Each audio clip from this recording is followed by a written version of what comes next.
نباشد میگذاریم، نباشد نمیشه. نزدیک یقبای انزام آمده این ابرها محکم در جناب یارو میگردیم. مردم از سفر من هیچ گاه نگشتم. سوار کردیم بریم اومدیم اینی پنجکین جناب یاری نقد شربال نمیره. هم ماشین قطعی میریم، خر قطعی میریم، از قطعی میریم. شما بارا نترسونید. آباد کردن آماده کن، بنیاد کردن آماده، ساختن آماده کن. امروز از یک کشور سه پارچه تقسیم با یک دولتی واحد ساختیم. یک دولتی واحدی تمام منطقه های کشور با هم با یکدیگر پیوست کردیم.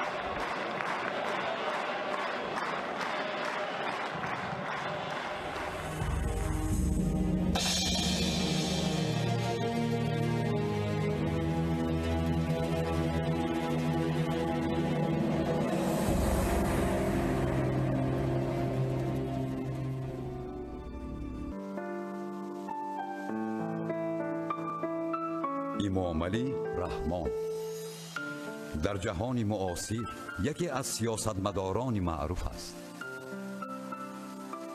در آخر سالهای 90 نسبت به وی تخم ناباوری کاشتند. او این ضربه ها را تحمل کرد، بلکه در این نبرد استوارتر شد. مردم به او همچنان که به معمار صلح باور داشت، به معمار دولتداری نوی تاجیکان نیز باور کرد.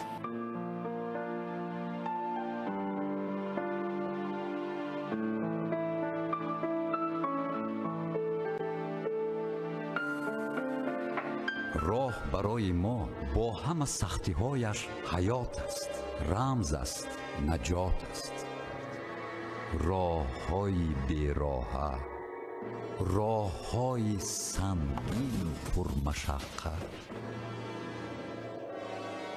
کوه های سربفلک در طول تاریخ بهترین محافظ ما بودند. اما همین دیوارهای عظیم خود ما را نیز از خودمان جدا می‌کردند. یک سبب بدبختی جنگ شهروندی تاجیکستان هم همین بود. هر کس در دره خود، در منطقه خود، یعنی این یک بهانه بود با همون محلات جدا شدن. راه ها هست، رفت آمد می شود، خیش تباری می شود، یار و دوستی بین مردمان می گردد، مردم را با هم نزدیک می کند.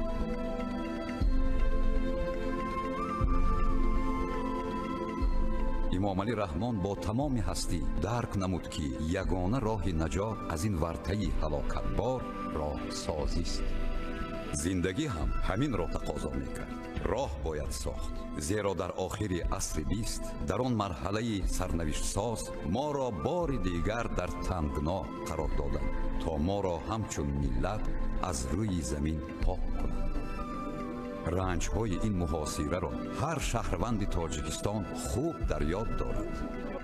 در آن وضعیت بحرانی یگانه راهی که ما را می توانست نجات دهد راه ساختن به سوی کشور چین بود.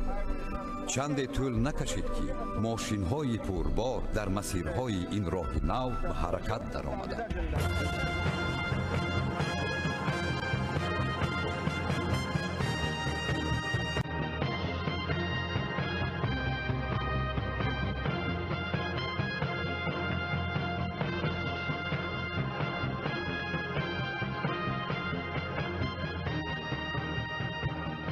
اگر راه را نمی ساختیم با قولای بلند کوههای بدخشان در سطح 4600 متر با کلمه راه شدیم. اولی راهی شدگی ماست با چین. این راه ها اگر نمیشد حاضر وضعیت اقتصادی ما، وضعیت اجتماعی ما، مشکل های اجتماعی ما خیلی زیاد میشه. یکی از دشوارترین منطقه های کوهی برای راهسازی طلسم دیودره بود در سمت شوراباد درواز. صخره‌های عظیم این موضع در دل هر مسافر ترس و دهشت می‌انداختند. آدمان زیاد هنگام گذر از این موضع جان شیرین خود را از دست دادند. و چند بار سفر داشتم از طرف شرابات و از طرف خود نایه درواز قریب که در اونجا راه ماشینگرد وجود نداشت در بعض انجا پای پیاده ما همون تا قسمت های دیودره که در همون زمان نام داشت آماده بودیم و دیدیم که چی وضعیت است ما و همون دوره وضعیت بسیار مالی اقتصادی ما وضعی بود قرار قبول کردم مبلغ جدا کردم درباره بنیاد راه شرابات درواز بعدا آهسته آهسته تکنیک متخصصان را پرداختیم بعدا لایه را درست طراحی کردن با سرمجلب سرمایه خارجی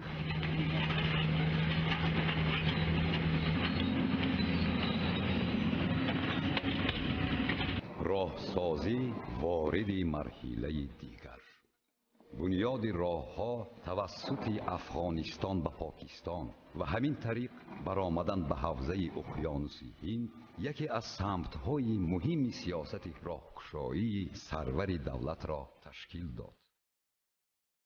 تلاش‌ها و کوشش‌های پیگیرانه امام علی رحمان در ساختن راه‌های نو ثابت کرد که او شخصیتی است سازنده، آبادکار، دوراندیش و سیاستمدار.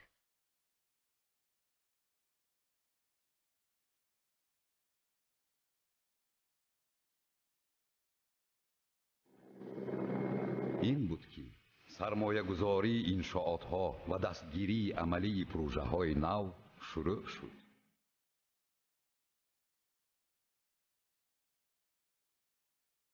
شاهراهی هنوز ناتمام کولاب درواز علکی برای دولت و ملت فایده های اولین خود را اهدا کرد. باقی مانده از درواز تا خاروق از خاروق تا کرمان نیست آهسته آهسته سال به سال به سطح بین المللی برآورده میشه میشود دروازه طلایی تاجیکان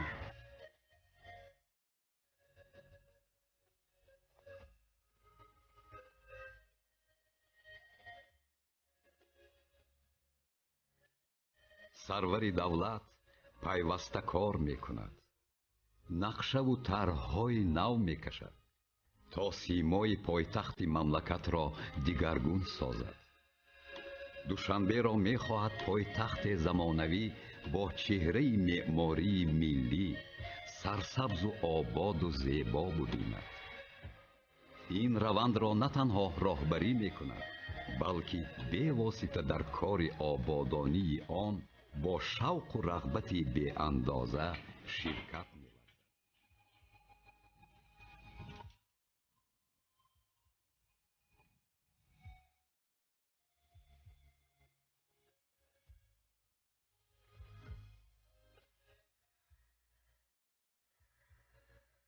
چون از آوان کودکی نهالشنانی را دوست می‌دارد نه تنها در پایتخت بلکه در همه گوشه و کنارهای کشور باغ‌ها بنیاد می‌کند.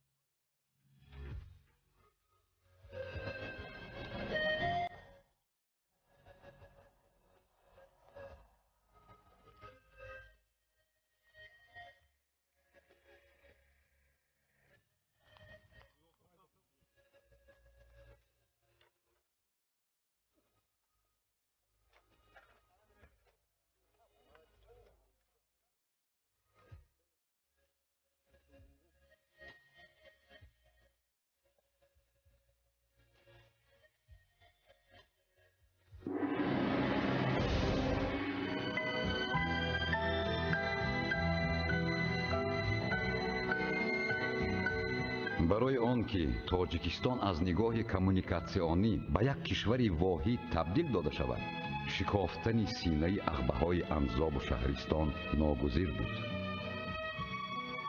کارشناسان این کار را غیر امکان می‌حسابیدند اما مشکلی دیگر این بود که تا این زمان در منطقه‌های کوهستانی مملکت ما یگان عدد نقب نقلیاتی نداشتیم تا که از تجربه متخصصان و بعضی تکنیکی آن استفاده کنیم. اما با وجود این کارهای ساختمانی در نقب استقلال شروع شد. بعداً به عملی سازی این لایحه سرمایه و متخصصان ایرانی و چینی جلب کرده شدند.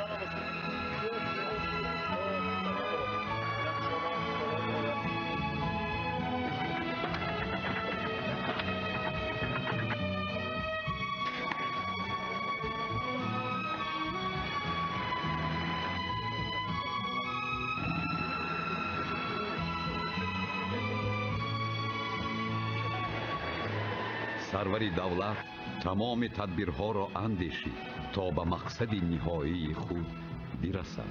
نقب‌های استقلال و شهرستان در شمال و آزادی و ختلان در جنوب یکی از پس دیگری ساخته و مورد استفاده قرار گرفتند. Таджикистан уже реально стал, а в будущем будет еще сильнее играть свою роль как государство-транзит. Кому-то кажется это фантастическим, но обязательно это будет построена суперсовременная дорога.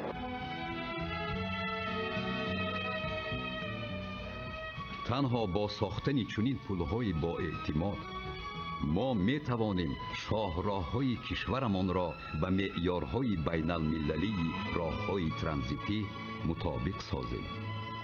امروز پنجمین پل از سلسله پل‌های میان تاجیکستان و افغانستان به استفاده داده می شود. هر دفعه که مراسم افتتاح پل برگزار می شود، هزاران نفر شهروندان افغانستان جمع آمده شادی و نشاط و هم رأیی و همبستگی خود را از اقدامات پیشوای تاجیکان جهان امام علی رحمان اظهار می نماید. این را شما می توانید ما را حکومت با چی پیوست کردیم؟ تجارت می تواند با تمام دنیا پیوست شوید.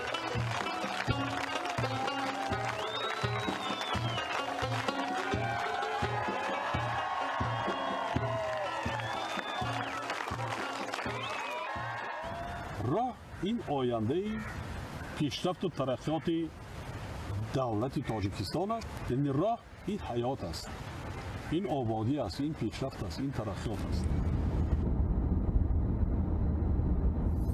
طی سالهای استقلالیت با استفاده از واسطه‌های مالی دولتی و سرمایه خارجی بیش از 2000 کیلومتر راه‌های ماشینگرد، 25 کیلومتر نقب، 255 پل و 4 کیلومتر انشاءات محافظتی راه‌ها ساخته و به استفاده داده شد. شاهراه‌های دوشنبه چناق، وحدت جرگتال سریتاش، دوشنبه کولاب خاروق مرغاب و دوشنبه ترسونزاده نه تنها منطقه‌های کشور را پیوند دائمی بخشیدند، بلکه تاجیکستان را از بنبست کمونیکاسیونی کاملا آزاد کردند. نقب‌های استقلال و شهرستان و آزادی و ختلان دیوارهای عظیم کوهستان مشکل گذر و پرمشقت و هلاکتبار را شکافتند. 5 پل نوی بین سرحدی در خدمت ملت و دولت قرار گرفت. عملی سازی لایحه‌های مذکور امکان داد که حرکت شهروندان و انتقال بار به همه 4 سمت تاجیکستان تأمین گردد.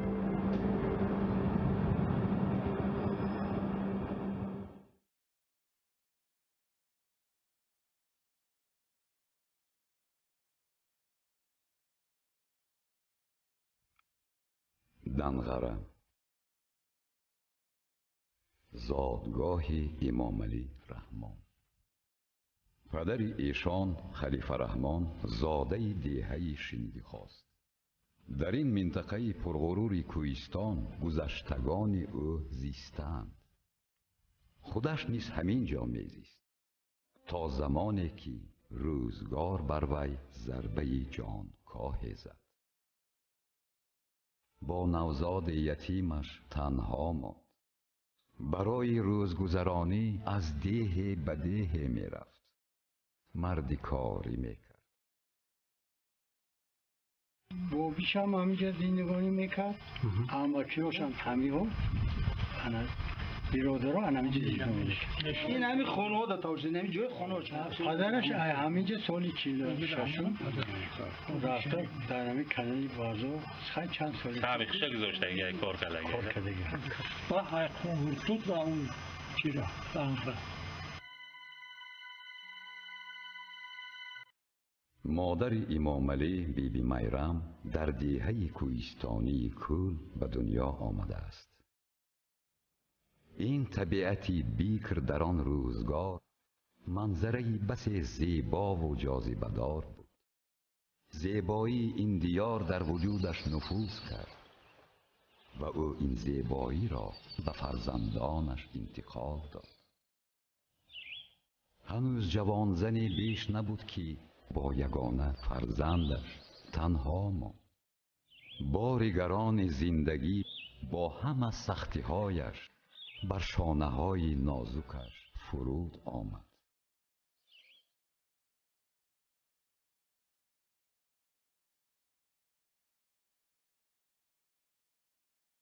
قنقرتوت در آن سالها دیهه‌ای پربرکت با چراگاه‌های وسیع، چشمه‌های روان بود.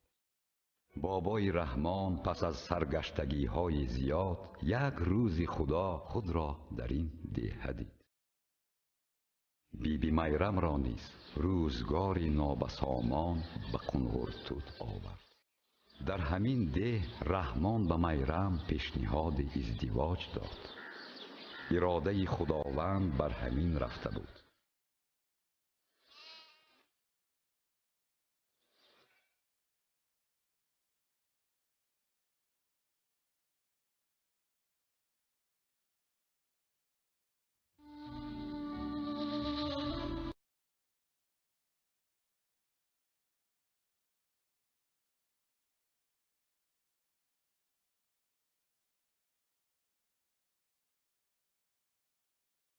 و اخیراً در همان جایی که امام علی به دنیا آمد ریاست کلخاس باغی نو بنیاد کرد و باغبانیش را به عهده بابای رحمان گذاشت. پشت خانه مونده یک خوری شتگی بود انا خوری مرده 3-4 باشه هم تا موندن آخه به صاحب بعد همون چیزی که بخب میکرد همون رو میداد میگفت بگیرین همین سگرها رو نگاه بکنین که این نمبرن کشتگی هم پنسیش خونه نمیبرد میدادم و تقسیم میکرد بعد میگو میرم میگو چی میگو من یک کار کردم جنجال نمیکنی نمیزخی میگو چی میگو من پنسوم همسرم سگرهای همسر از میگو با کمبغلیشونم با ناداریشونم با نابودی همون دایر به همون زمانم نه که اونا باشم با نان نمک بدن اینطوری آدم به نان نمک میشید این درجه در نمیرسن. امام علی در همین جا به دنیا آمده است. شیرینی های ایام کودکی را چشیده است. با همین مردم عادی زحمتکش کلان شده و کار و زندگی کرده است. از پدر روحانیت و معنویات و شرافتمندی و سخاوتمندی را میراث برده است. از مادر باشد پاک طینتی و پاک زبانی، عدالت خواهی و احساس درک زیبایی و شناخت طبیعت شفابخش دیار را.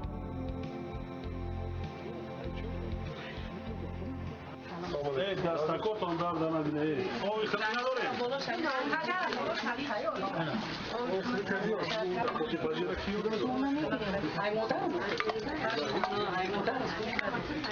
چپاتی را هر عورت نمیتونه. گوش کن. میره در شنبه یک جدا یک دکان کنم بتون که همین چپاتی که میوانی آمادگی را باید کنی. خب کوچه هم بتونی کوچه. میرو هم که بچه هم میرید رو از میتلدی. با پیشت پنو ای ما خریدون باش.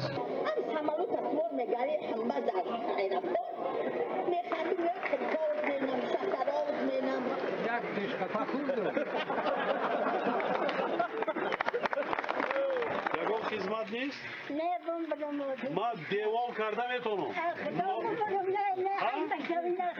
55 پادشاه اسلامی جهان همون جبران همون بدخط همون تلویزیون تماشا کردن هر یک سخن شما را همون پادشاه به خرسخ پیشواز کردن و شما را ایستان نفری که با دست خودش با منت حلال خودش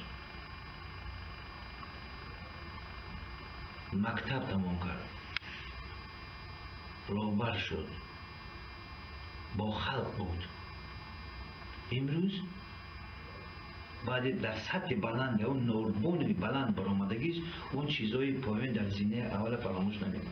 برای همین قدر انسان را قدر شخصی مهنت قریل را قدر آدمی که دلش صاف است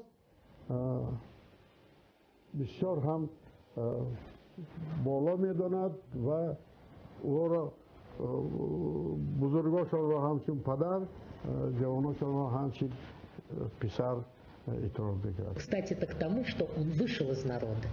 Выйдя из народа, он не забыл и не прервал вот эту удивительную связь с народом, из которого он вышел. И поэтому этот народ ответил ему любовью, доверием.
مسئولیت‌های خوب دادند که پسرم تو در کدام عائله تربیت یافتی چگونه روزگار داشتی فراموش نکن با مردم غمخوار باش تاکید کردند که بچه‌ام زبان پاک داشته باشه.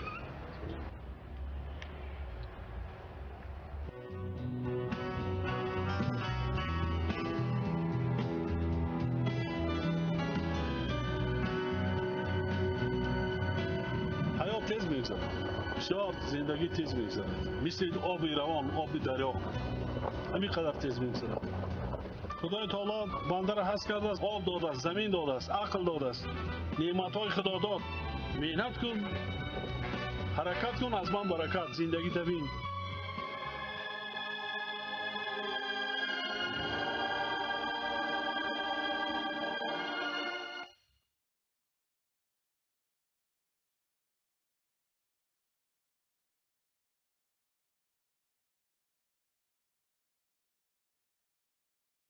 Тожикистон гарчанде кӯҳистоне аст, камзамин аст мегӯем, баъзан ҳо меноланд. аз ин нолидан дар кор нест. Худои таоло моро кӯҳ ҳам додасту аз ҳама неъмати бебоҳои худодод об ҳам додааст.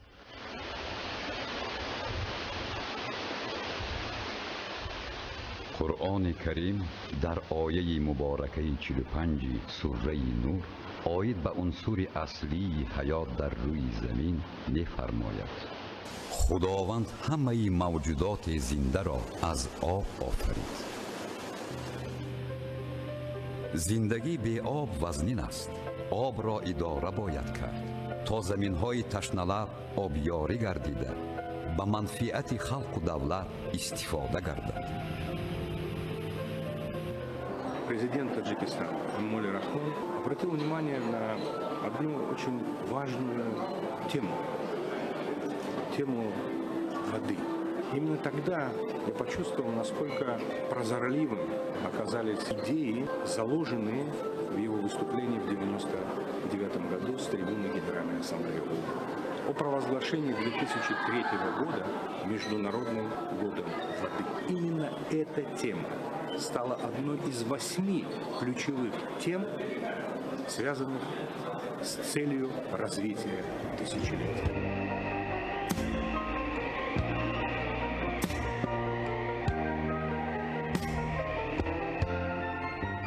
дар арсаи сиёсии байналмилалӣ мавзӯи наве вориди баҳсу гуфтугӯ гардид ки муаллифи он сарвари давлати Тоҷикистон аст.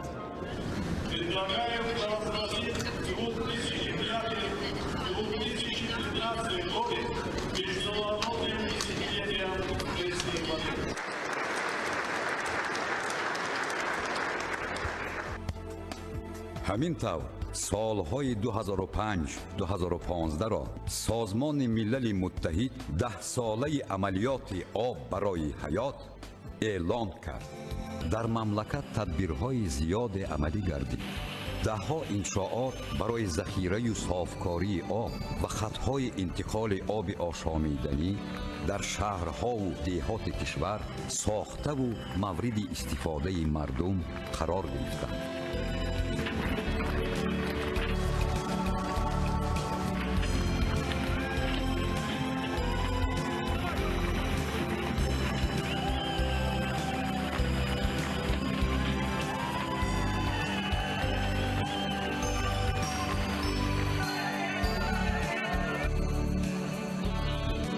имрӯз дар ҷаҳон тақрибан 1 миллиард одамон ба оби тозаи ошомиданӣ ва 2,5 миллиард одамон ба шароити асосии беҳдошт дастрасӣ надоранд. ҳар сол офатҳои табиии марбут ба об ба андозаи беш аз 60 миллиард доллари амрикоӣ хисороти иқтисодӣ ворид месозад.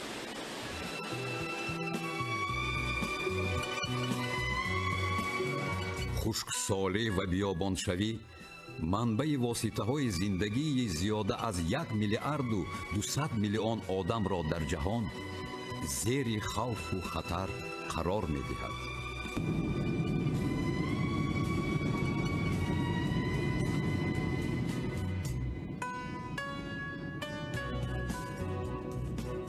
муноқишоти кишварҳо бар сари манбаъҳои об вазъияти беин ҳам мураккаби сиёсии ҷаҳонро боз ҳам печидатар мекунад.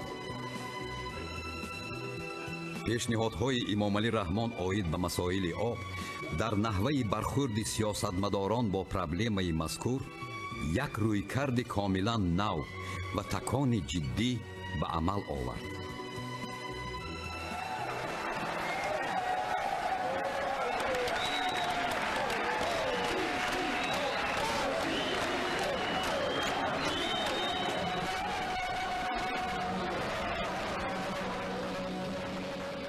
با سبب تغییریابی اقلیمی در حدود تاجیکستان که زیاده از 14,000 پیریخ‌ها موجود بود، در ظرف 50 سال 1000 عدد آن از بین فرو رفت. امروز 13,000 پیریخ‌ها باقی ماندند و آبشوی پیریخ‌ها خیلی زیاد است. طی 50 سال اخیر با سبب تغییریابی اقلیم در کره زمین سرعت آبشوی پیریخ‌ها در قله‌های بلند شدت می‌گیرد. کوه‌های آسمانبوس پامیر که برحق بام جهان است آسیب از همه بیشتر می‌بینند. این تهدید جدی نه تنها خطر رخ دادن آفت‌های طبیعی را در تاجیکستان به وجود می‌آورد، بلکه تهدید جدی برای کشورهای منطقه و جهان میباشد.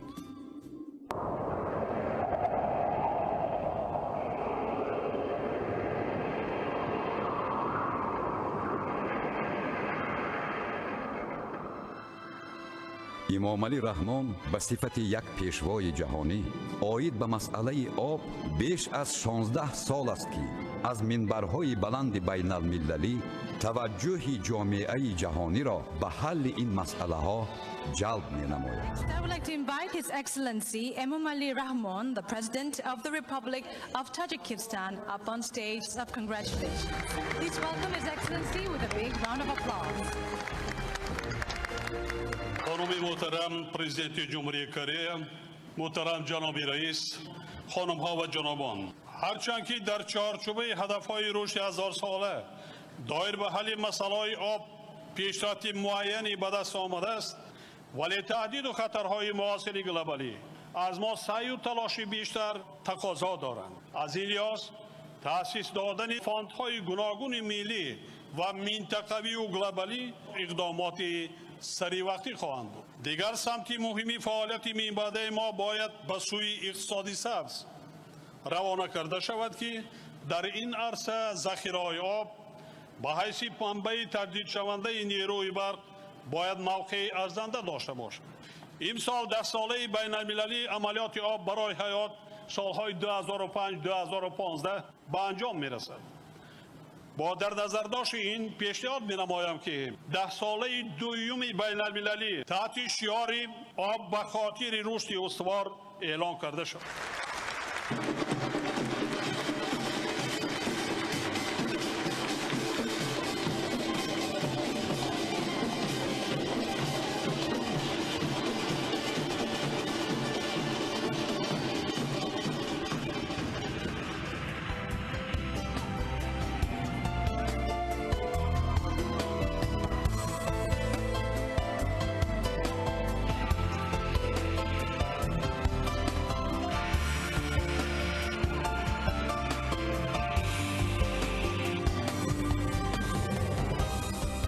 پس از پیشنهاد نوبتی پرزیدنت ما در کره جنوبی، پیشوایان و فعالان جمعیتی زیاده از همه گوشه و کنارهای عالم به تاجیکستان آمدند. هیئت کلان سازمان ملل متحد را در این سفر دبیر کل آن جناب پان کی مون راهبری نمود. به شرافت سیاست سازنده سرور ما، مسئله های مربوط به آب مسئله عمده عمومی بشری گردید. طی این 10 ساله تاجیکستان به عرصه اساسی ملاقات و همایش‌های بین المللی تبدیل یافت. در دوشنبه بار دیگر امامعلی رحمان راجع به حل مسئله استفاده ذخیره‌های آبی در بخش‌های انرژتیک و کشاورزی و متمرکز کردن سعی و تلاش و مبلغ گذاری کشورها جهت پیشگیری فاجعه های اکولوژی حاضرین را به همکاری دعوت نمود.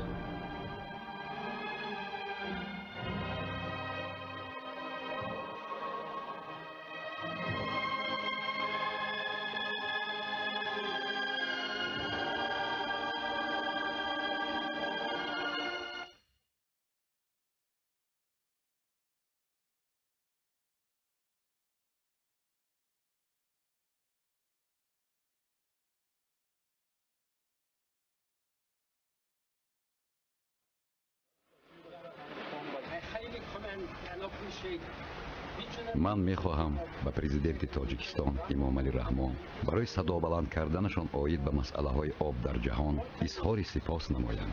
من منت دارم از جناب پرزیدنت و من این فرصت را تحفه نمودم که از تماشای این طبیعت افسانوی و آبهای مصفا لذت برم.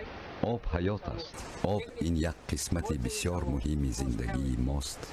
واقعا هم شما ملت خوشبختید، زیرا سرچشمه های بزرگ آب تازه را در اختیار دارید. من اطمینان دارم که این دارایی برای شکوفایی وطن شما، منطقه و جهان استفاده خواهد شد.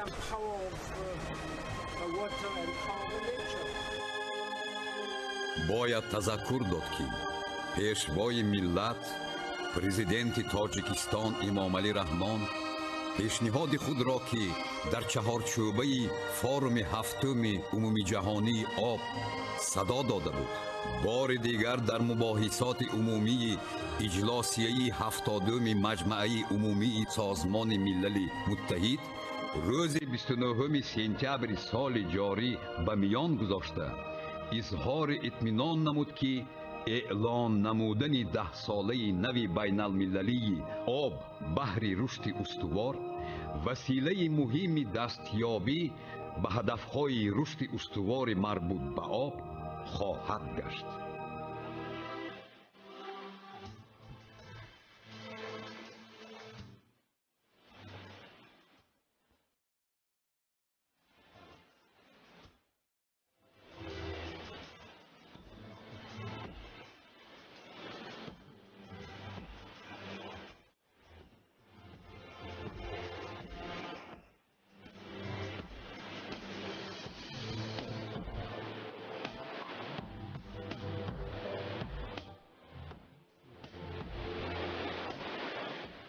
طوری که پرزیدنت ما امامعلی رحمان میگوید در حقیقت خداوند به تاجیکستان ذخیره‌های عظیم آب زلال را عطا کرده است. کشور ما که 93% حدود آن را کوههای بلندترین جهان اشغال می‌نماید با داشتن ذخیره‌های بزرگ هیدروانرژتیکی برای تولید نیروی برق یکی از غنی‌ترین دولت‌های عالم حساب می‌یابد.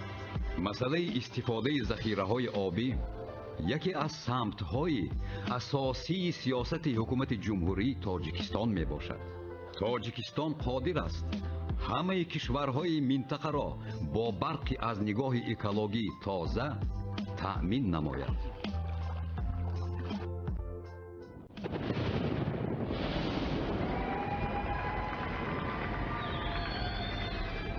دولت استفاده ذخیره‌های آبی را در رشد ساحه انرژتیکا هدف اصلی خود قرار داد و بنیاد نمودن سلسله نیروگاه‌های برقی را در مجرای دریاهای وخش و پنج و زرافشان طرح‌ریزی نمود.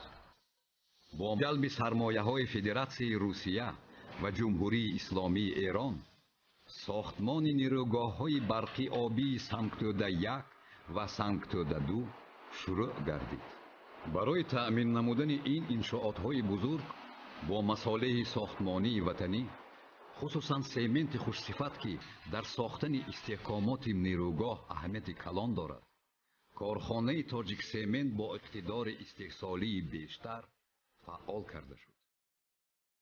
این نیروگاه‌ها برای ملت ما آنقدر اهمیت کلان داشتند که هنگام به کار انداختن آنها سابق پرزیدنت فدراسیون روسیه دمیتری مدویدیو و سابق رئیس جمهوری اسلامی ایران محمود احمدی نژاد به شادی و خرسندی ما شریک شدند. فعال گردیدن این نیروگاه‌ها در تأمین نمودن احتیاجات انرژتیکی مملکت نقش کلان بازیدند. آن کس علاقه حس کرده بودند که ساله می شود که از حلقه انرژتیکی دیگر کشورها برآمده نشون.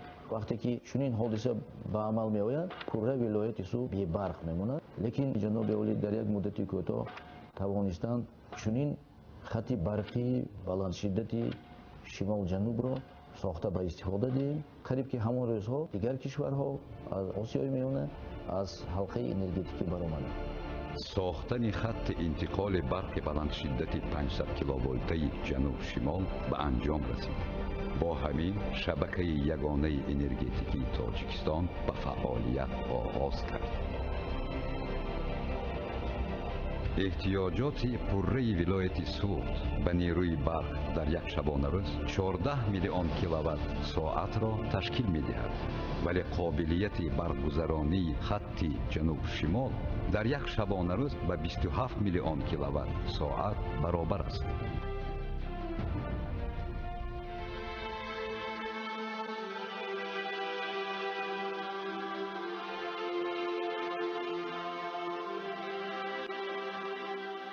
هر دولتی صاحب استقلال با خوب دستگاه وجود هر کشوری که آینده میخواهد پیشرفت و ترقی داشته باشد حتما خود را باید با قوه برق تامین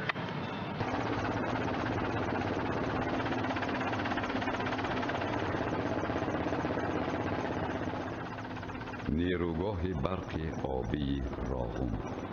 طبق نقشه چرخه اولین نیروگاه سال 1993 باید به کار انداخته می شد.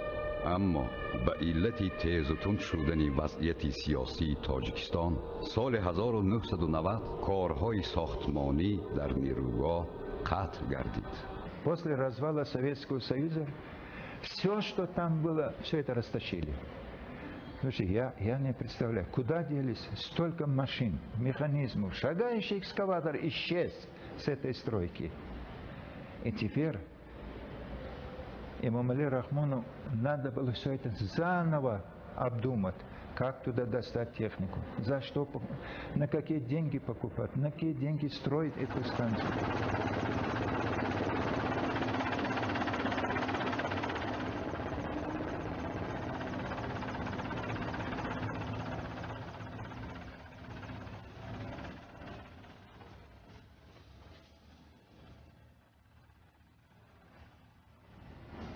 امامعلی رحمان بسیار تلاش ها کرد که ساختمان راغون را احیا کند. سروری دولت مبلغ پیدا کرده برای آغاز کار تکنیک خرید.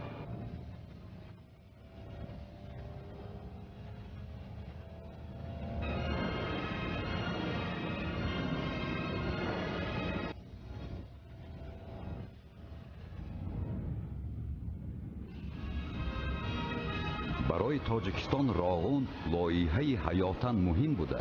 به آن مسئله اولین درجه پیشرفت اقتصادی جمهوری وابسته است. هر یک سامانه‌ای که ما خراجات میکنیم بدونی از کی است. همه خلق عادی است.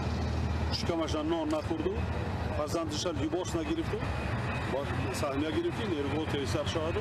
پرابلمای اساسی خلق ملت تاجیک است. شما فرزندای تاجیک هستید. وطندار هستید. هر یک ساختمان باید نمیده احساس کنید. امامعلی رحمان همه نیرو و غیرت و همت خیش را روی ساختمان راغون گذاشته است. امروز هر فردی که در این کارستان بزرگ زحمت میکشد احساس میکند که مسئولیت عظیمی را در نزد ملت، در نزد آیندگان بر دوش دارد.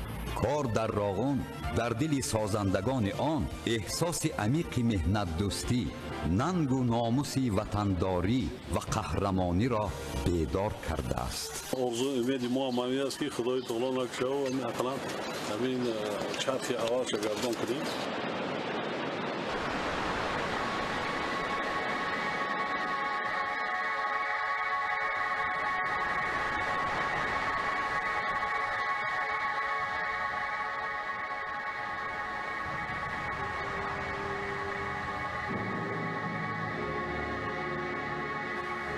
پایان ساختمان راغون پایان رنج‌های ملت است.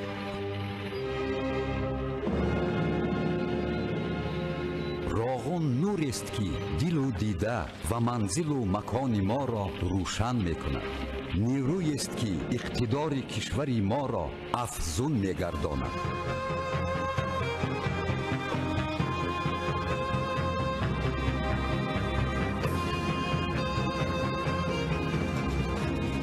نیروگاه راغون نه از نگاه اقتصادی و نه از نگاه اکولوژی به یگان کشوری منطقه زیان نخواهد آورد، بلکه برعکس راغون عامل مهمی خواهد گشت در رشد منطقه.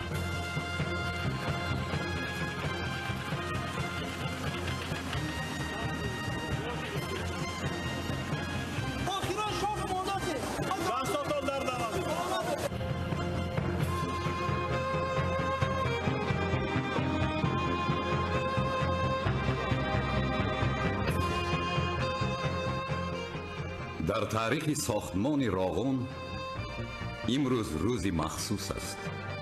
بسم الله الرحمن الرحیم.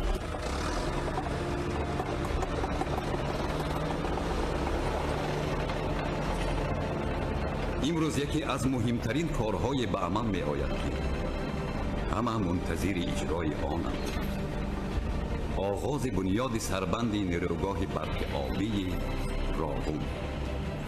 سازنده راغون اساسگزار صلح و وحدت ملی، пешвои миллат, президенти ҷумҳурии тоҷикистон муҳтарам эмомалӣ раҳмон савори булдозери вазнин расо 1.5 соат бо пеш кардани сангу шағал маҷрои дарёи вахшро баста ба бунёди сарбанди нерӯгоҳи барқи обии Ровун ки ҳаёту мамот барои мардуми Тоҷикистон аст асос гузоштанд.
امامعلی رحمان در آغوش این زیبایی ها بزرگ شده است. یک لحظه به عالم خاطرات کودکی رفت. خانه پدری، دوستان و پیوندان ایام کودکی، آنهایی که لحظه های اندوه و خرسندی را با هم می دیدند، او را به خود می کشند.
акаи Нуриддин ягона бародари Эмомалӣ Раҳмон аст. Нуриддин ки солҳои зиёд механизатори пешқадам буд, ҳоло бо деҳқонӣ машғул ва сарвари хоҷагии деҳқонӣ аст. бародарон якдигарро дер мебинанд, вале якдигарро аз дур эҳсос мекунанд. ҳоло баъд аз дидори хишовандону ҳамсоягону ҳамдарсон фурсате даст дод ки бо ҳамдигар бишинанду суҳбат кунанд.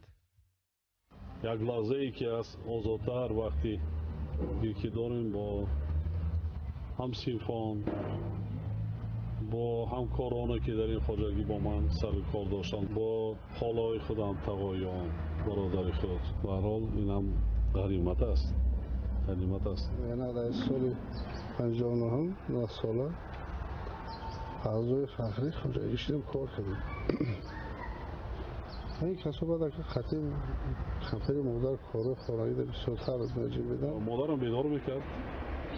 پسرم خیز حلاو کن، چای کن، مکتب رفتن در کار. خانه های محلی داشتیم داریم اینجا.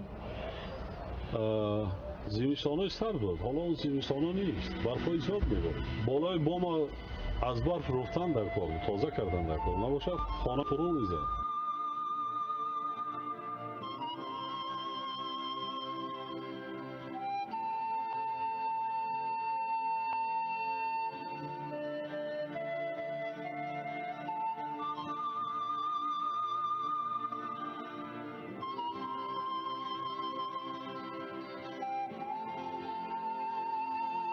همین که زندگی رو آهسته آهسته پیش بردیم.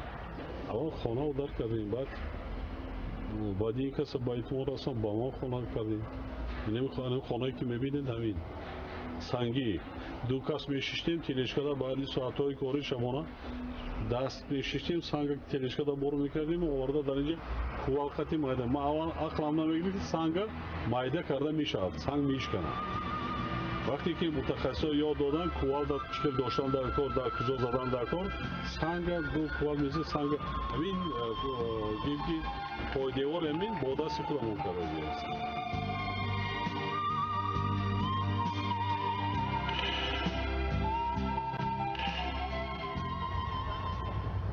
سال 57 اکم عسکری بودم. خاندار کردیم، همه یک ماه هم زندگی نکردم. برادر ما نه از دریال دارم، اکای کلانی مونم. اولا دورشویش نه از دریال دارم. سبب ناآمدی کار آمدی، اکم بندگی کرد.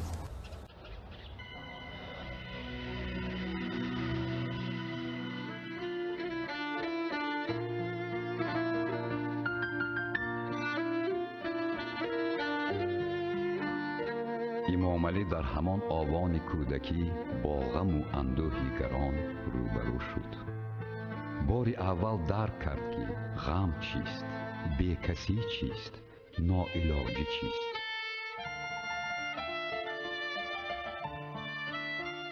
جسد برادر خود را پدر و مادرمان آورده نتوانست. از کمبغلی، از ناعلاجی، از ناداری و کسی هم کمک نکرد. و در آنجا به خاک سپردند. مادرم یک بار موی سرش هم سفید شد. در غم و اندوه بودن دائما، هیچ باور نداشتن که فرزندش نیست. همه بود که باشم همه پدرت شکست نداره، قنات پدرش همین خیل عذاب و مشقت و خطی آهسته آهسته یک جایه در یک جایگی کار کردیم، رزق روزیمون را پیدا کردیم. ما بیکاری مادرمون ندیدیم. پور پیر بودم پاش چون بگی یک گلیم کنم بسیار چپاتی بسیار خواهاتی میپختن، تحمال خوب میکردن، شیر میجوشاندن، طبق می آوردن میریختن شیر در آنش کمتر مسکه، نان ریزه میکردن و فطیره دیگران کمتر دوغ. همین در نظرم از اون در حاضر شیرین یا که دیگه چیزی خوردن نبود. اومده که اون گرمه بجون بگو یک تیزاوه کردم کلوبی هم چهار تر نکردم تیزاوه در میموندم افت خدا رفته چه کوتا کرده. صحبت تا یک پاس شب دوام کرد. یادی گذشته، یادی پدر و مادر، یادی برادر، یادی لحظه های تلخ و شیرین زندگی. معلوم است که در صحبت برادر خستگیش را برآورد.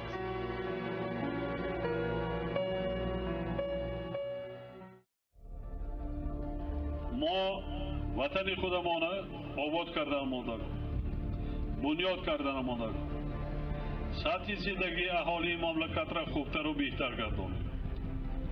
زحمت کشیم. یگان آدم از بیرون آمده برای ما شما وطن آباد نمی کند. خدا ما کردن ماندک. با امید دیگران نشوید. این وطن اجدادی از ما شما است. این وظیفه مقدس هر یک فردی با ننگ و ناموسی ملت و خلق تاجیکستان است که این سرزمین را دوست داریم، با قلب ما دوست داریم، با کار و رفتار و کردارمان اثبات کنیم که بر حق ما صاحب وطن هستیم. ما صاحب این مرز و بوم هستیم.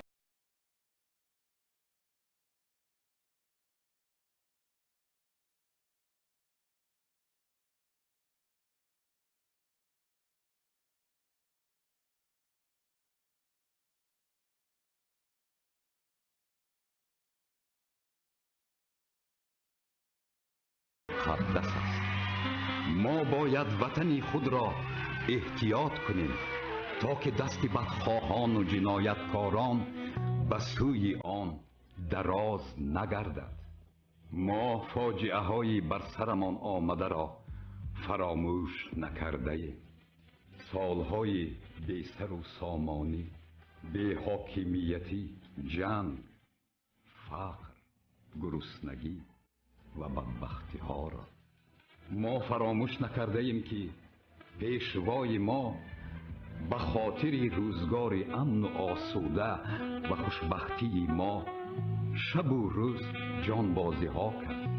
او شخصی است که بعد از 1000 سال روح فرهنگ و تمدن ساز این ملتی صاحب کتاب زحمتکش را احیا نمود. او سروری ماست که همیشه تکرار می کند جلوی مملکت ما معرفت است، معرفتی که خودشناسی ملی ما را بالا می برد، جهل و نادانی را ریشه‌کن می کند و زندگی را عرصه عمل انسان های کامل قرار می دهد.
و 2015 به انجام میرسد.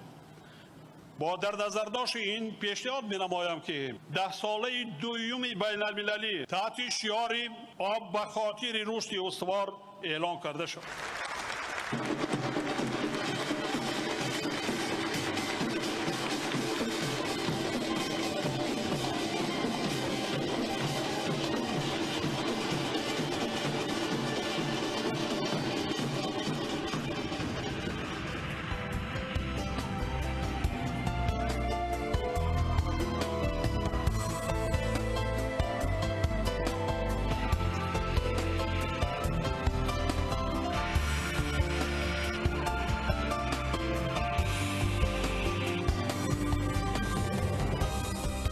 پس از پیشنهاد نوبتی پرزیدنت ما در کره جنوبی، پیشوایان و فعالان جمعیتی زیاده از همه گوشه و کنارهای عالم به تاجیکستان آمدند. ҳайати калони созмони милали муттаҳидро дар ин сафар дабири кулли он ҷаноби Пан Ги Мун роҳбарӣ намуд. ба шарофати сиёсати созандаи сарвари мо масъалаҳои марбут ба об масъалаи умдаи умуми башарӣ гардид. طی این 10 ساله تاجیکستان به عرصه اساسی ملاقات و همایش‌های بین المللی تبدیل یافت. در دوشنبه بار دیگر امام علی رحمان راجع به حل مسئله استفاده ذخیره‌های آبی در بخش‌های انرژتیک و کشاورزی و متمرکز کردن سعی و تلاش و مبلغ گذاری کشورها جهت پیشگیری فاجعه‌های اکولوژی حاضرین را به همکاری دعوت نمود.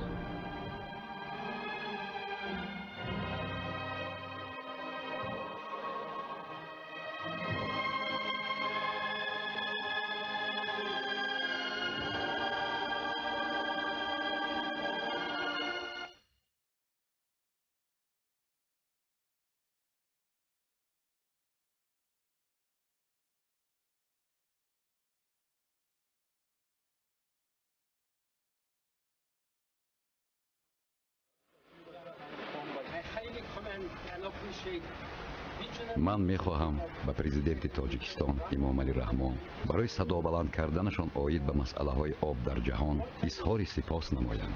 من منت دارم از جناب پرزیدنت و من این فرصت را تحفه نمودم که از تماشای این طبیعت افسانوی و آبهای مصفا لذت برم. آب حیات است. آب این یک قسمت بسیار مهم زندگی ماست.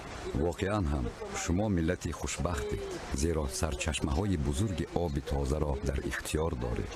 من اطمینان دارم که این دارایی برای شکوفایی وطن شما، منطقه و جهان استفاده خواهد شد.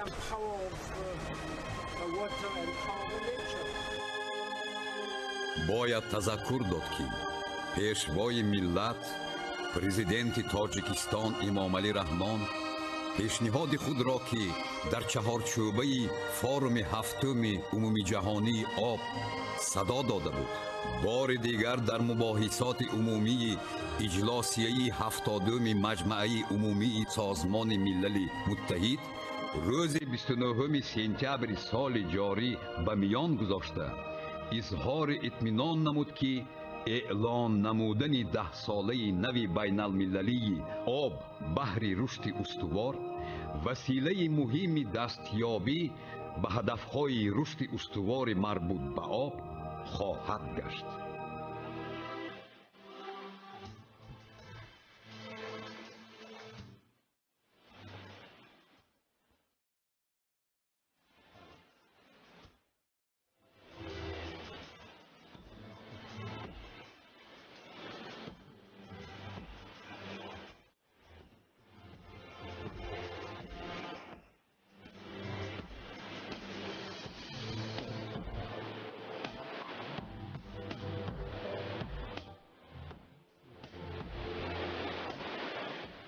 طوری که پرزیدنت ما امام علی رحمان میگوید در حقیقت خداوند به تاجیکستان ذخیره های عظیم آب زلال را عطا کرده است.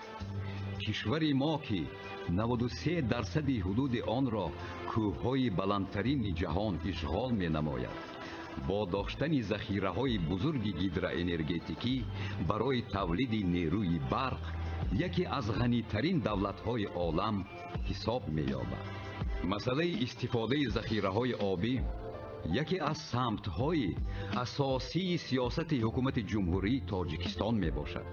تاجیکستان قادر است همه کشورهای منطقه را با برقی از نگاه اکولوژی تازه تأمین نماید.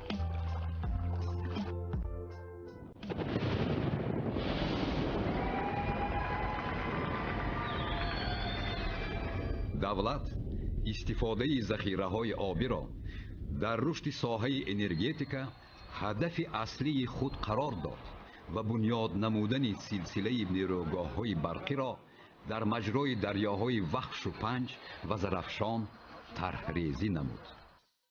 با جلب سرمایه‌های فدراسیون روسیه و جمهوری اسلامی ایران ساختمان نیروگاه‌های برقی آبی سانکتودا 1 و سانکتودا 2 شروع گردید.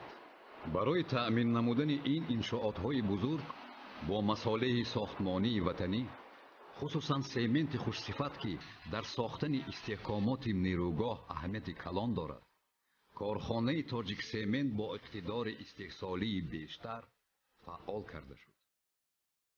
این نیروگاه‌ها برای ملت ما آنقدر اهمیت کلان داشتند که هنگام به کار انداختن آنها سابق پرزیدنت فدراسیون روسیه دمیتری مدویدف و سابق رئیس جمهوری اسلامی ایران محمود احمدی نژاد به شادی و خرسندی ما شریک شدند.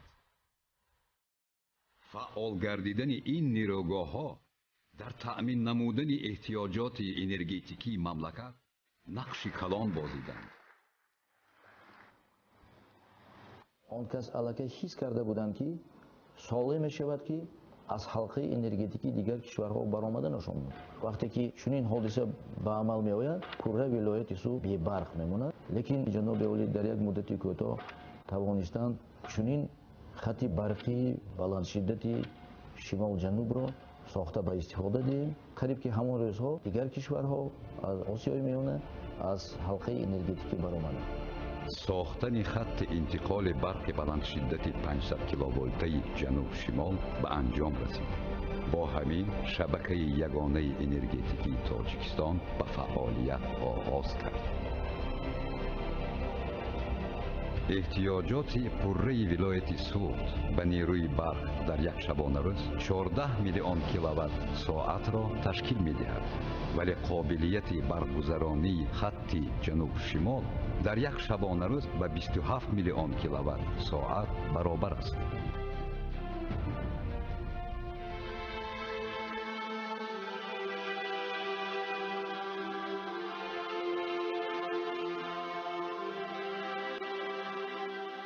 هر دولتی صاحب استقلال با خود دستگاه بزرگ، هر کشوری که آینده میخواهد پیشرفت و ترقی داشته باشد، حتما خود را باید با قوه برق تامین کند.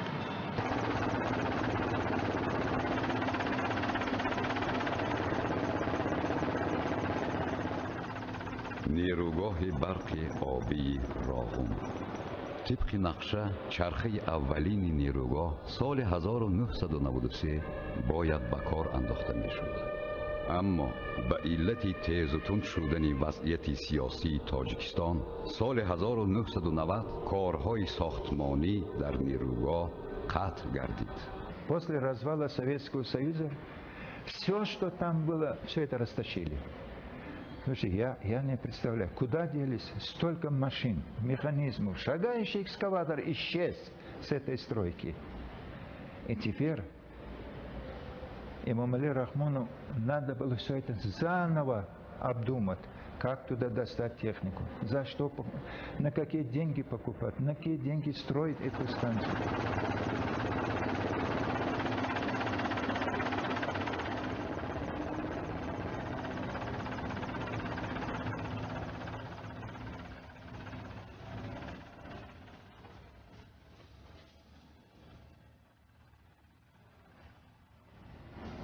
امامعلی رحمان بسیار تلاش‌ها کرد که ساختمان راغون را احیا کند.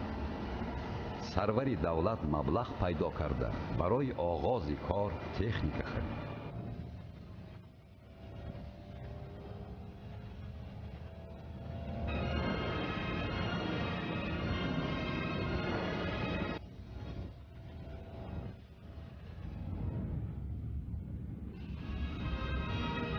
برای تاجیکستان راغون لایحه حیاتاً مهم بوده.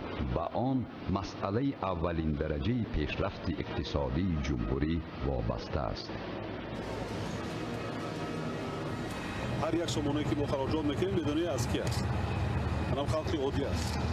شکمش نان نخورد، فرزندش لباس نگرفت، با سهمیه گرفتی نیروگاه تیسر شد. پرابلمای اساسی خلق ملت تاجیک هست. نوربون بلند برآمدگیش اون چیزای پایین در زینه اول فراموش نمی‌کنه. برای همین قدر انسان را، قدر شخصی مهنت قریل را، قدر آدمی که دلش صاف است بسیار هم بالا میداند و او را بزرگاشان را همچون پدر جواناشان را همچون پسر اعتراف میکرد. Кстати, это к тому, что он вышел из народа. Выйдя из народа, он не забыл и не прервал вот эту удивительную связь с народом, из которого он вышел. И поэтому этот народ ответил ему любовью, доверием.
مسئولیت‌های خوب دادند که پسرم تو در کدام عائله تربیت یافتی چگونه روزگار داشته فراموش نکنی با مردم غمخوار باش. تاکید کردند که بچه‌م زبان پاک داشته باشه.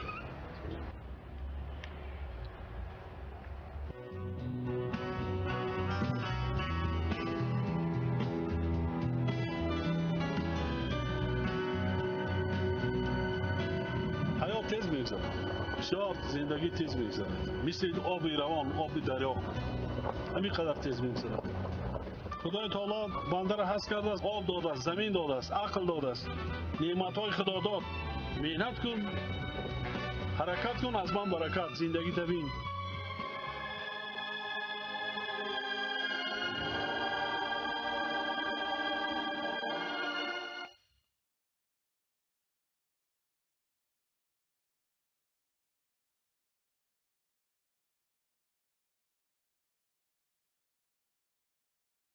Тоҷикистон гарчанде кӯҳистоне аст, камзамин аст мегӯем, баъзан ҳо меноланд. аз ин нолидан дар кор нест. Худои таоло моро кӯҳ ҳам додасту аз ҳама неъмати бебоҳои худодод об ҳам додааст.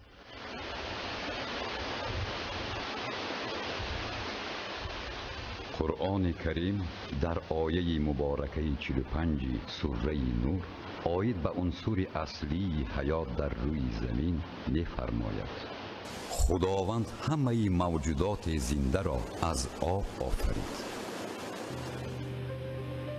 زندگی بی آب وزنین است.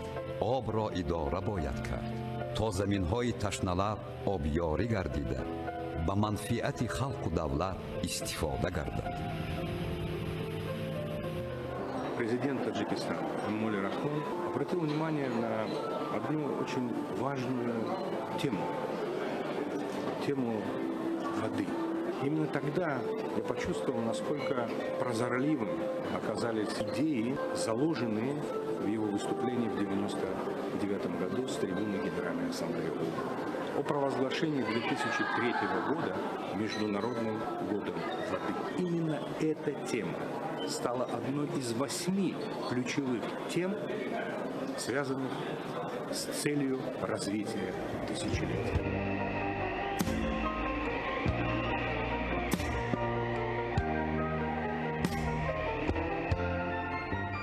дар арсаи сиёсии байналмилалӣ мавзӯи наве вориди баҳсу гуфтугӯ гардид ки муаллифи он сарвари давлати тоҷикистон аст.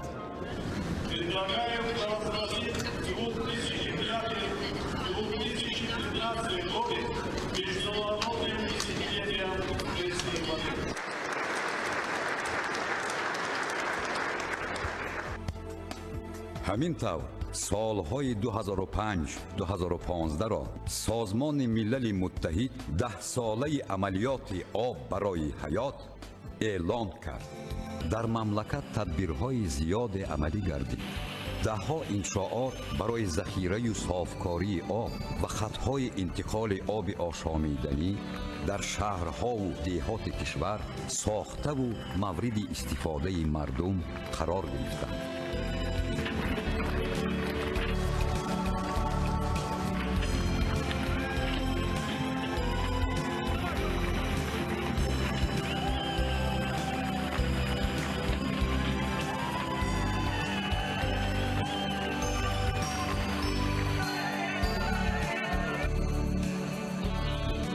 имрӯз дар ҷаҳон тақрибан 1 миллиард одамон ба оби тозаи ошомиданӣ ва 2,5 миллиард одамон ба шароити асосии беҳдошт дастрасӣ надоранд. ҳар сол офатҳои табиӣ марбут ба об ба андозаи беш аз 60 миллиард доллари амрикоӣ хисороти иқтисодӣ ворид месозад.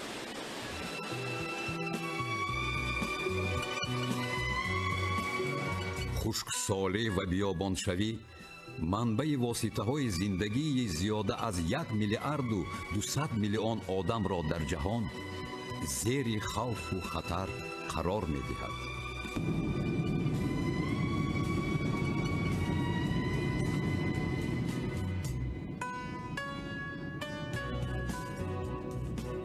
муноқишоти кишварҳо бар сари манбаъҳои об вазъияти беин ҳам мураккаби сиёсии ҷаҳонро боз ҳам печидатар мекунад. пешниҳодҳои Имомалӣ Раҳмон оид ба масоили об дар наҳваи бархӯрди сиёсатмадорон бо проблемаи мазкур як рӯйкарди комилан нав ва такони ҷиддӣ ба амал овард.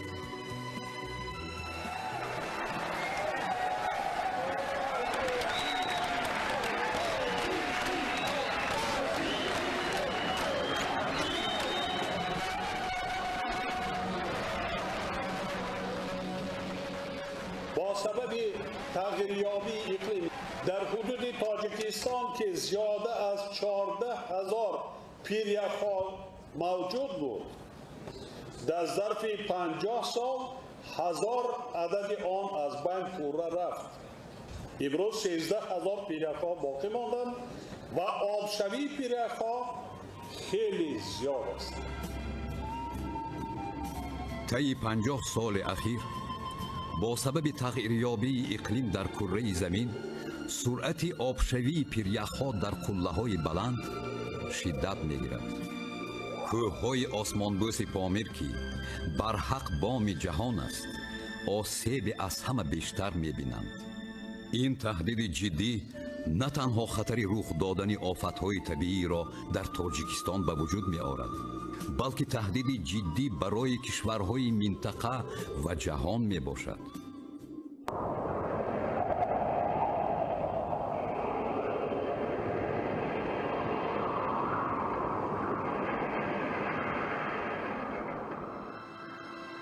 имомалӣ раҳмон ба сифати як пешвои ҷаҳонӣ оид ба масъалаи об беш аз 16 сол аст ки аз минбарҳои баланди байналмилалӣ таваҷҷӯҳи ҷомеаи ҷаҳониро ба ҳалли ин масъалаҳо ҷалб менамояд. I would like to invite His Excellency Emomali Rahmon, the President of the Republic of Tajikistan, up on stage of congratulations.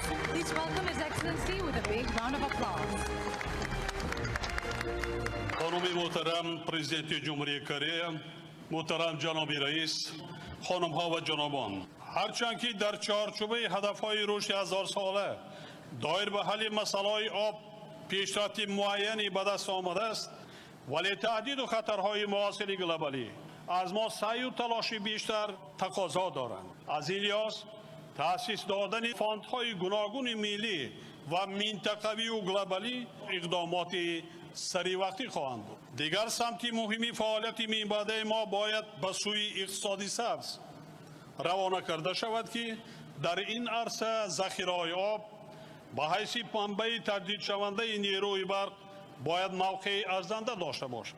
امسال 10 ساله بین المللی عملیات آب برای حیات سالهای 2005 این کار را غیر امکان می حسابیدند. اما مشکلی دیگر این بود که تا این زمان در منطقه های کوهستانی مملکت ما یگان عدد نقب نقلیاتی نداشتیم تا که از تجربه متخصصان و بعضی تکنیکی آن استفاده کنیم. اما با وجود این کارهای ساختمانی در نقب استقلال شروع شد.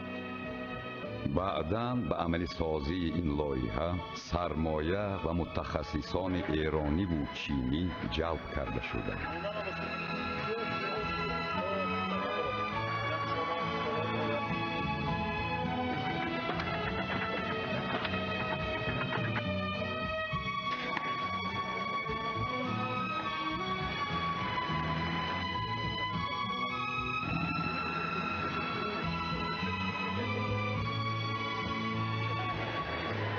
سروری دولت تمام تدبیرها را اندیشید تا به مقصد نهایی خود برسد. نقب‌های استقلال و شهرستان در شمال و آزادی و ختلان در جنوب یکی از پس دیگری ساخته و مورد استفاده قرار گرفتند. Таджикистан уже реально стал, а в будущем будет еще сильнее играть свою роль как государство-транзит. Кому-то кажется это фантастическим, но обязательно это будет построена суперсовременная дорога.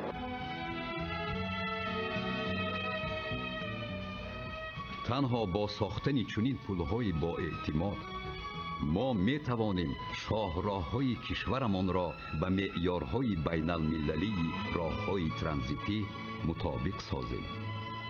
امروز پنجمین پل از سلسله پل‌های میان تاجیکستان و افغانستان به استفاده داده می شود.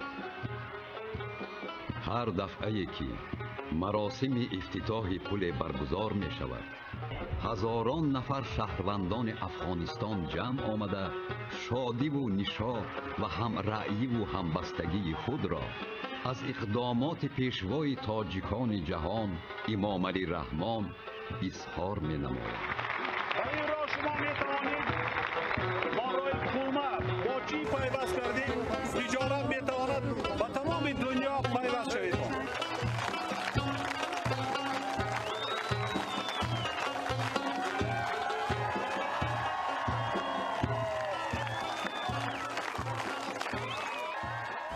راه این آینده پیشرفت و ترقیات دولت تاجیکستان است. یعنی راه این حیات است، این آبادی است، این پیشرفت است، این ترقیات است.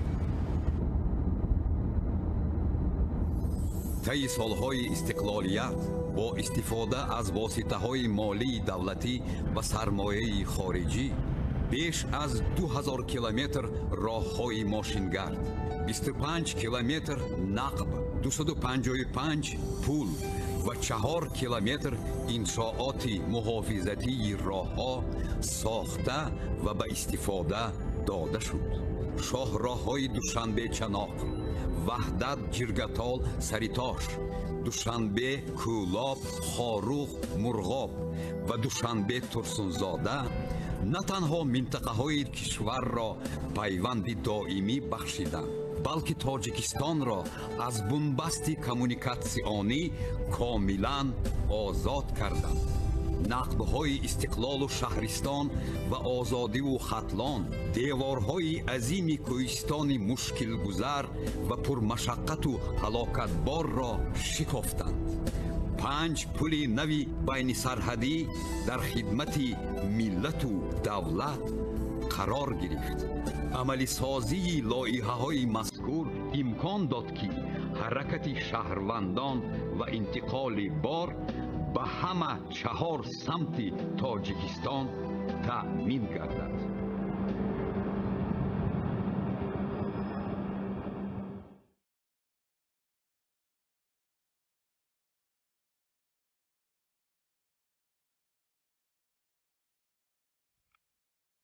دنغره زادگاه امام علی رحمان. پدر ایشان خلیفه رحمان زاده دیهه شندی خواست. در این منطقه پرغرور کوهستان گذشتگان او زیستند. خودش نیز همین جا میزیست تا زمانی که روزگار بر وی ضربه جانکاه زد. با نوزاد یتیمش تنها ماند. برای روزگذرانی از دیه به دیه می رفت. مردی کاری می کرد. بابیش هم همینجا زندگانی میکرد. اما کیوش هم همیه انا برادر ها همینجا زندگانی میکرد. این همین خانه ها دا تاوشده همین جای خانه ها چند پدرش همینجا سالی 46 رفته در همین کنالی بازو خیلی چند سالی تاریخش گذاشته اگه کار کردگی با حیقون توت و اون چی را دنگره. مادر امام علی بی بی میرم در دیهه کوهستانی کول به دنیا آمده است. این طبیعتی بیکر در آن روزگار منظری بس زیبا و جاذبه‌دار بود. زیبایی این دیار در وجودش نفوذ کرد و او این زیبایی را به فرزندانش انتقال داد. هنوز جوان زنی بیش نبود که با یگانه فرزندش تنها ماند. بار گران زندگی با همه سختی‌هایش بر شانه‌های نازکش فرود آمد.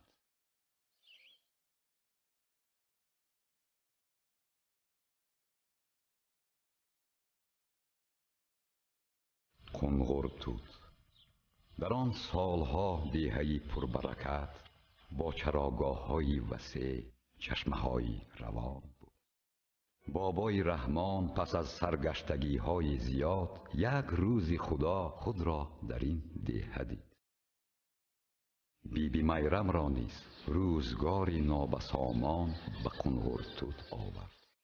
در همین دیه رحمان به میرم پیشنهاد ازدواج داد. اراده خداوند بر همین رفته بود.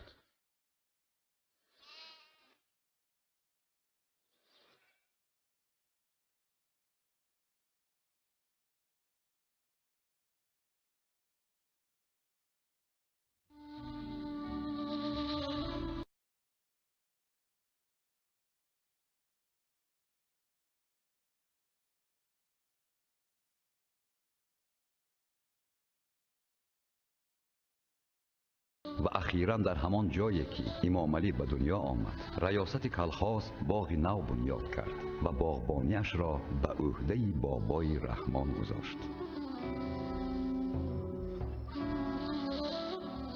پشت خانه مونده یک خاری شتگی بود.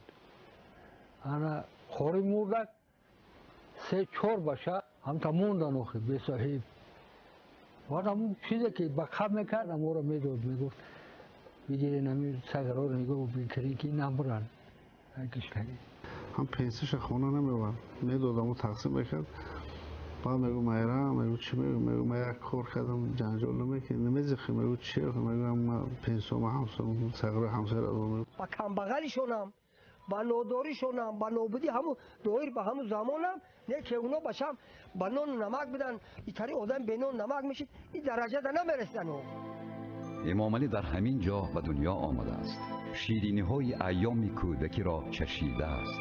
با همین مردم عادی زحمتکش کلان شده و کار و زندگی کرده است. از پدر روحانیت و معنویات و شرافتمندی و سخاوتمندی را میراث برده است. از مادر باشد پاک طینتی و پاک زبانی، عدالت خواهی و احساس درک زیبایی و شناخت طبیعت شفابخش دیار را.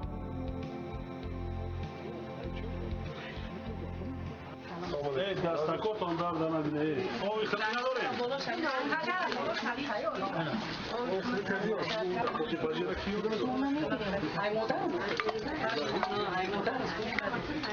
شباتی را هر عورت کنه بکنه.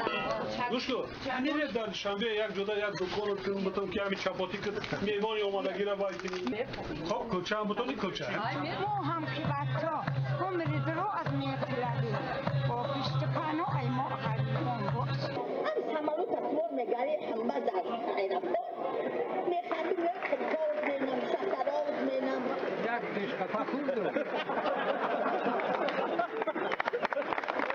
یگان خدمت نیست؟ نه بون بدون ما دیوال کرده میتونم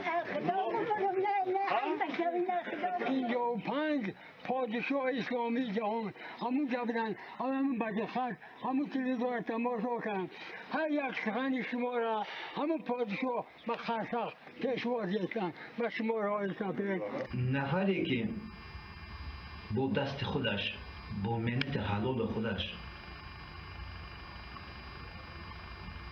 مکتب تمام کرد راهبر شد با خلق بود امروز بعد در سطح بلند اون شما فرزندای تاجیک هستید وطندار هستید هر یک ساختمان باید نمیده احساس کنید امام علی رحمان همه نیرو و غیرت و همت خیش را روی ساختمان راغون گذاشته است.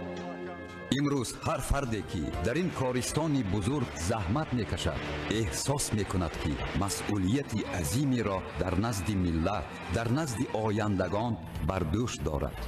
کار در راغون در دل سازندگان آن احساس عمیق مهنت دوستی، ننگ و ناموس وطنداری و قهرمانی را بیدار کرده است. آرزو امید ما همین است که خدای تعالی نکشه و مثلا همین چرخ اول گردان کنیم.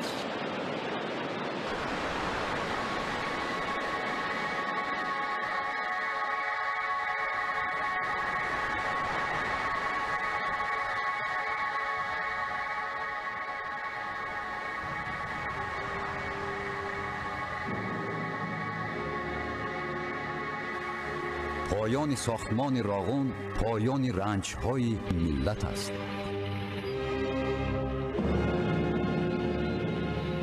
راغون نور است که دل و دیده و منزل و مکان ما را روشن می‌کند. نیروی است که اقتدار کشور ما را افزون می‌گرداند.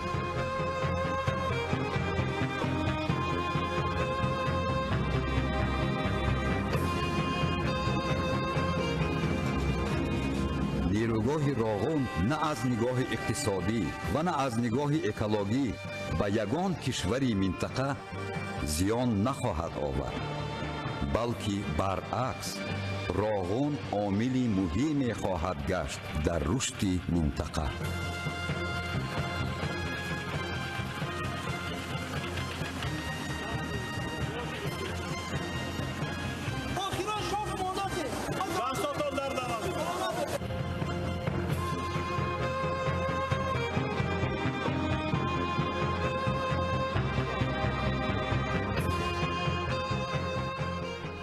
در تاریخ ساختمان راغون امروز روزی مخصوص است.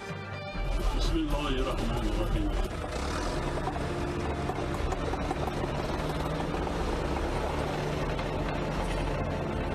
امروز یکی از مهمترین کارهای به عمل می آید که همه منتظر اجرای آنند. آغاز بنیاد سربند نیروگاه برق آبی راغون.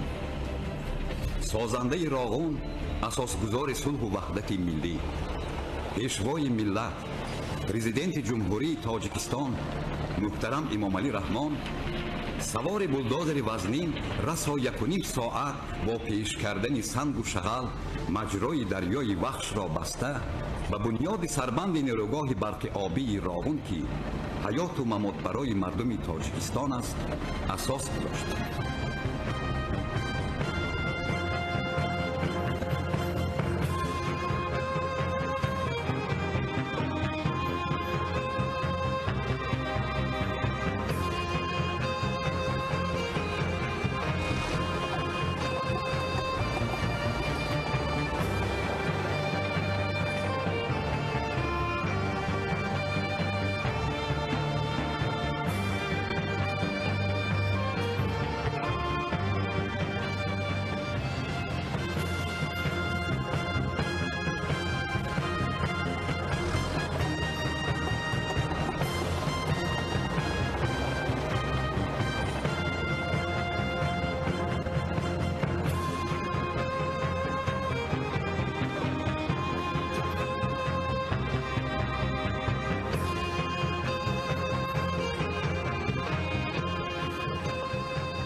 امام علی رحمان در آغوش این زیبایی ها بزرگ شده است. یک لحظه به عالم خاطرات کودکی رفت.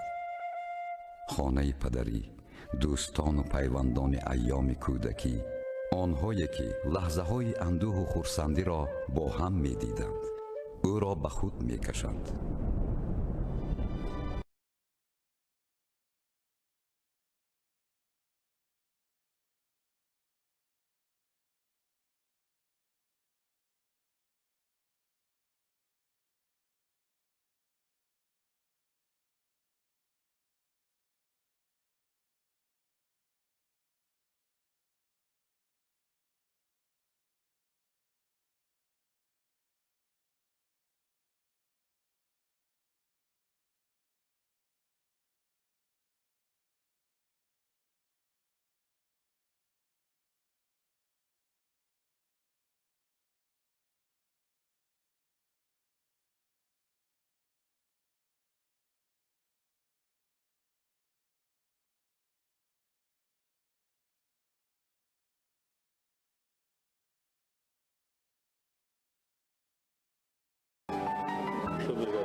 акаи нуриддин ягона бародари имом али раҳмон аст.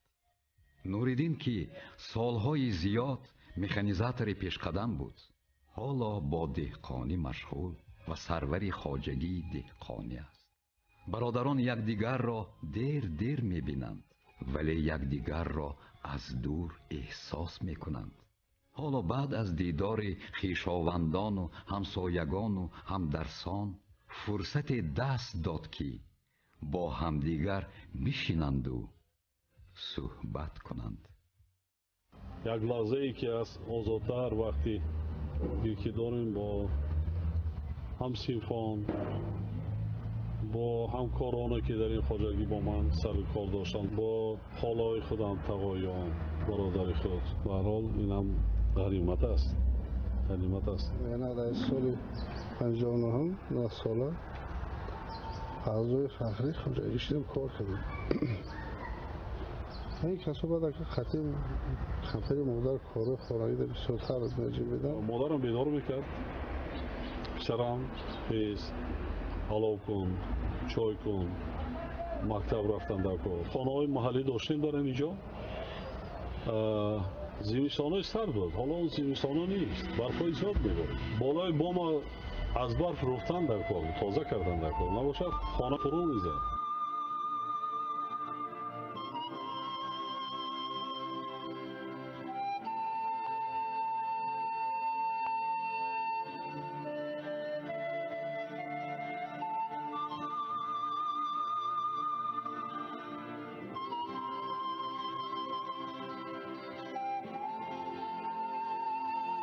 همین که زندگی رو آهسته آهسته پیش بردیم.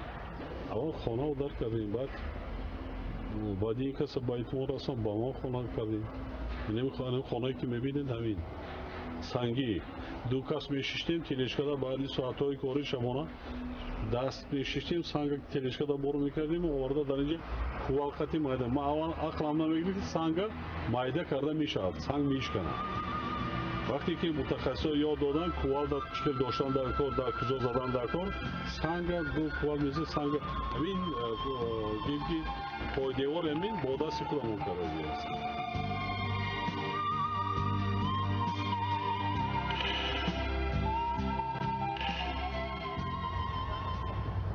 سال 57 اکم عسکری بودم. خاندار کردیم، همه یک ماه هم زندگی نکردم. برادر ما نه از دریا دارم، اکای کلانی اولا دورشویش نه از دریا دارم. سبب ناآمدی کار اومدی، اکم بندگی کرد.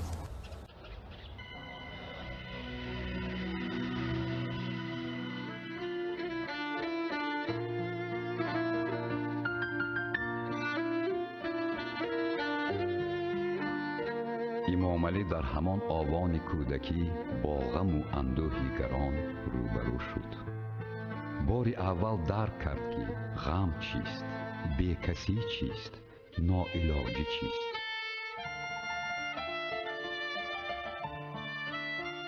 جسد برادر خود را پدر و مادرمان آورده نتوانست.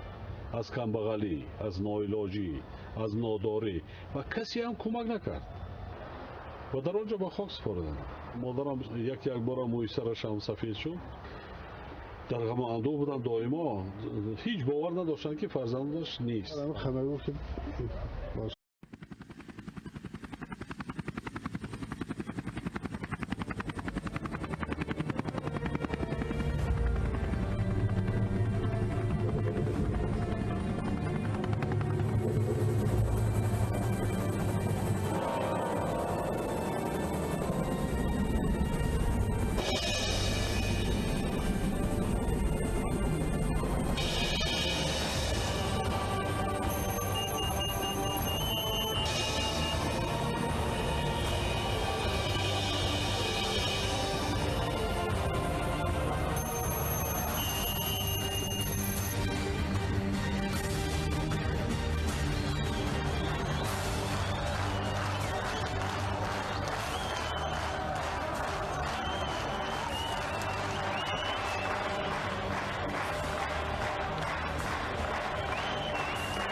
سفر ما سفری تاریخی شد. یا چیکار گفتن عقبه انزاب اگر محکم نباشد میگذاریم، نباشد نمیشه. نزدیک عقبه انزاب آمدیم، ابرها محکم. در جناب یارو میگردیم. مردم از سفر من هیچ گاه نگشتم. سوار کردیم بریم. آمدیم اینی پنجکین. جناب یاری نقد شربال نمیره. هم موشک قطعی میریم. خر قطعی میریم، از قطعی میریم. شما بارا نترسونید. آباد کردن آماده کن، بنیاد کردن آماده، ساختن آماده کن. امروز از یک کشور سه پارچه تقسیم با یک دولت واحد ساختیم. یک دولت واحدی تمام منطقه های کشور با هم با یکدیگر پیوست کردیم.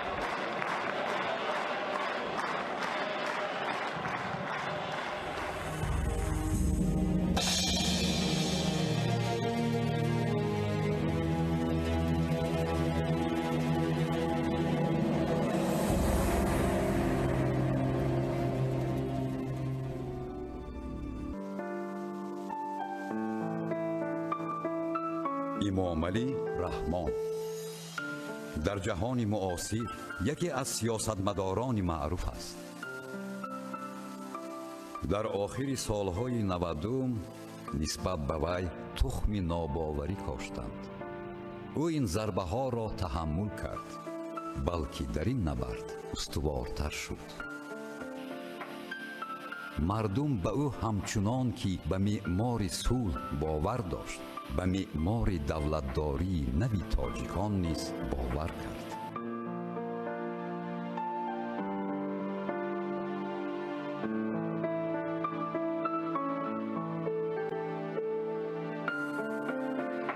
راه برای ما با همه سختی هایش حیات است، رمز است، نجات است.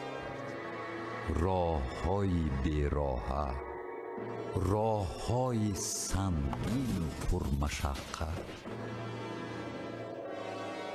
کوه های سربفلک در طول تاریخ بهترین محافظ ما بودند. اما همین دیوارهای عظیم خود ما را نیز از خودمان جدا می‌کردند. یک سبب بدبختی جنگ شهروندی تاجیکستان هم همین بود. هر کس در دره خود، در منطقه خود، یعنی این یک بهانه بود با اما محلات جدا شدن. راه ها هست، رفت آمد می شود، خیش تباری می شود، یار و دوستی بین مردمان می گردد، مردم را با هم نزدیک می کند.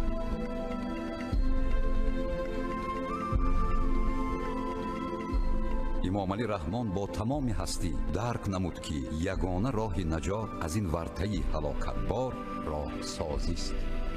зиндагӣ ҳам ҳаминро тақозо мекард.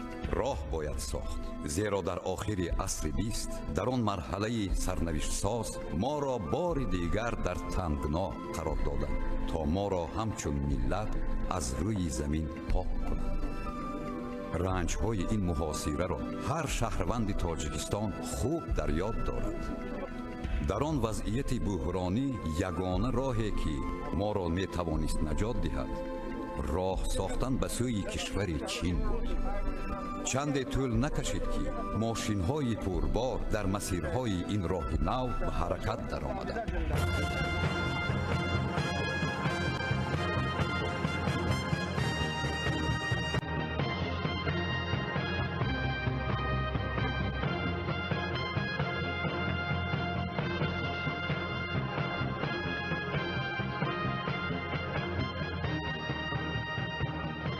агар роҳро намесохтем, ба қуллои баланди кӯҳҳои Бадахшон ба сатҳи 4600 метр бо кулма роҳ кушодем. аввалин роҳи кушодаги мо аст бо чин. ин роҳҳо агар намешуд, ҳозир вазъияти иқтисодии мо, вазъияти иҷтимоии мо, мушкилиҳои иҷтимоии мо хеле зиёд мешуд. яке аз душвортарин минтақаҳои кӯҳӣ барои роҳсозӣ тилисми Девдара буд дар самти Шӯробод Дарвоз. сахраҳои азими ин мавзеъ дар дили ҳар мусофир тарсу даҳшат меандохтанд.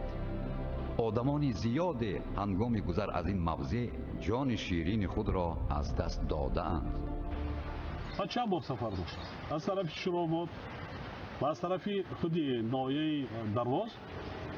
қариб ки дар унҷа роҳи мошингард вуҷуд надошт, дар баъзан ҷо пои пиёда. мо ҳамон то қисматҳои Девдарае ки дар ҳамон замон ном дошт омада будем ва дидем ки чӣ вазъият аст. ва ба ҳамон давра вазъияти бисёр молии иқтисодии мо вазмин буд. қарор қабул кардан, маблағ ҷудо кардан дар бораи бунёди роҳи Шӯробод Дарвоз. баъдан оҳиста оҳиста техника мутахассисонро партофтем.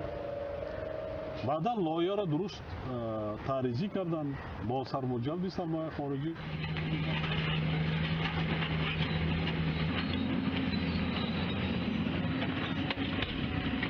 роҳсозӣ вориди марҳилаи дигар. бунёди роҳҳо тавассути Афғонистон ба Покистон ва ҳамин тариқ баромадан ба ҳавзаи уқёнуси Ҳинд яке аз самтҳои муҳими сиёсати роҳкушоии сарвари давлатро ташкил дод.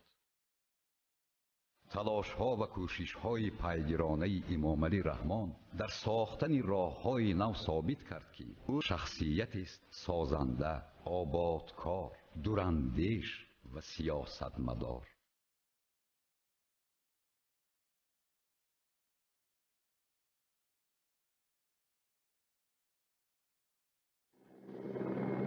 ин буд ки сармоягузории иншоотҳо ва дастгирии амалии пурӯжаҳои нав шурӯъ шуд.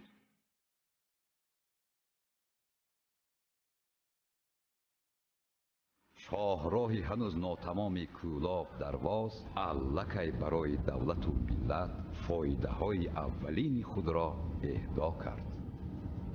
боқӣ монда аз Дарвоз то Хорух, аз Хорух то Кулма низ оҳиста оҳиста сол ба сол ба сатҳи байналмилалӣ бароварда мешавад.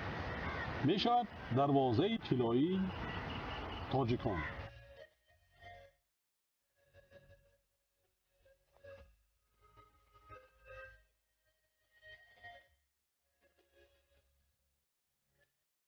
сарвари давлат пайваста кор мекунад, нақшаву тарҳҳои нав мекашад, то симои пойтахти мамлакатро дигаргун созад. душанберо мехоҳад пойтахте замонавӣ бо чеҳраи меъмории миллӣ, сарсабзу ободу зебо бубинад. ин равандро на танҳо роҳбарӣ мекунад, балки бевосита дар кори ободонии он бо шавқу рағбати беандоза ширкат мебарад.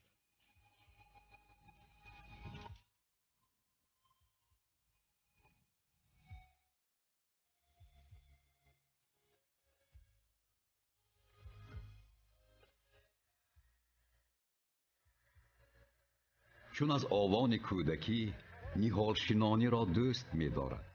نه تنها در پایتخت بلکه در همه گوشه و کنارهای کشور باغ‌ها بنیاد می‌کند.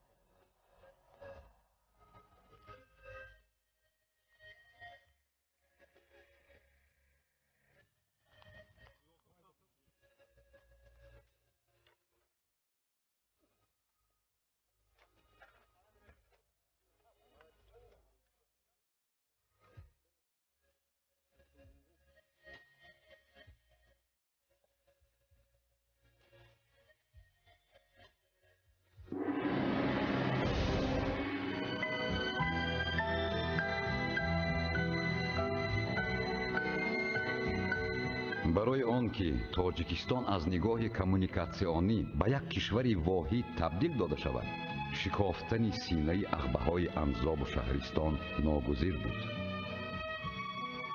کارشناس